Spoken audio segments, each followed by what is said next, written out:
You're watching timeanddate.com. My name's Graham Jones.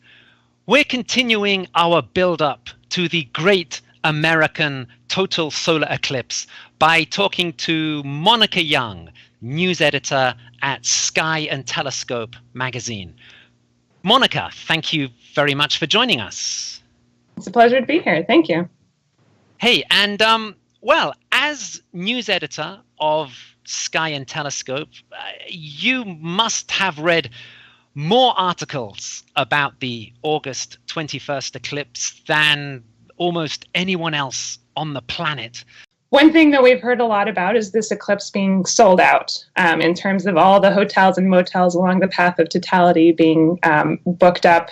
Some of them already a year in advance, some of them just a month in advance. But at this point, if you want to get to the path of totality, there is still room. It's just not in hotels. And what we recently posted is an article about camping. So campgrounds actually still have lots of spots available. If you're still making last minute plans to go see the eclipse, your best bet is to go to, rent a camper or just grab your tent and go camping.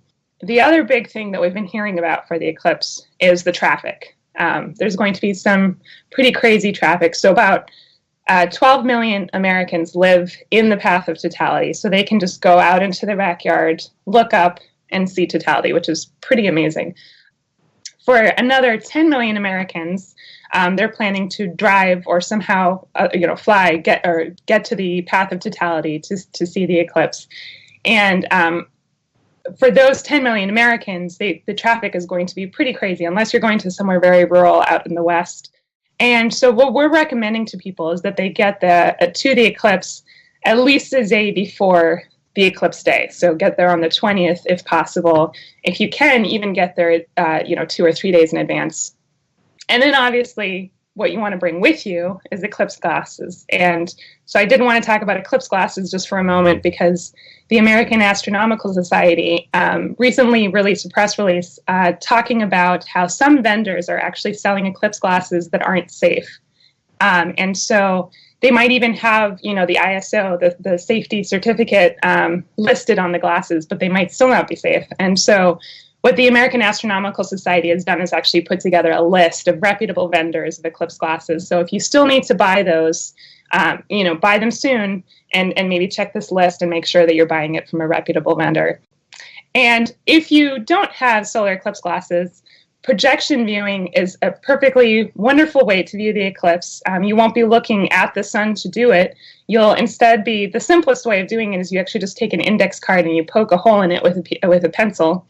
And then you hold another sheet, 3 or 4 feet away from that. And you can get a very good view of the sun. So you can see all of the partial phases of the eclipse that way. If you do a very sharp hole, you might even be able to make out the sunspots on the sun. The next big trend in news coverage, of course, for the eclipse is going to be weather. Looking at satellite imagery and also forecast modeling is going to be really important to determine, because the most important thing for seeing the eclipse, even more important than eclipse glasses, is clear skies, at least clear skies around the sun. We already actually have a post on our website from Jay Anderson, who is a meteorologist and eclipse chaser and expert in providing weather prospects for eclipses. And he actually has a post teaching you how to read a satellite image and how to read the forecast modeling that's generated from that image. The eclipse is going to be amazing. I think there's so much to see during whether you're in most of America and seeing just the partial phases of the eclipses, that's amazing in itself. And if you can see totality and actually see the corona, just this part of the solar system that's always there and we just never see it, it's an amazing thought. Monica, we're hopefully going to be talking to you again on the day from your location on the path of totality as well. Yes, and I'm so excited to tell you about what we saw. So it's going to be great. Well, we can't wait to hear from you on the day. Monica, thank you very much for sharing those insights with us. That was great. Thank you again. Don't forget that you can watch live coverage of the eclipse on timeanddate.com.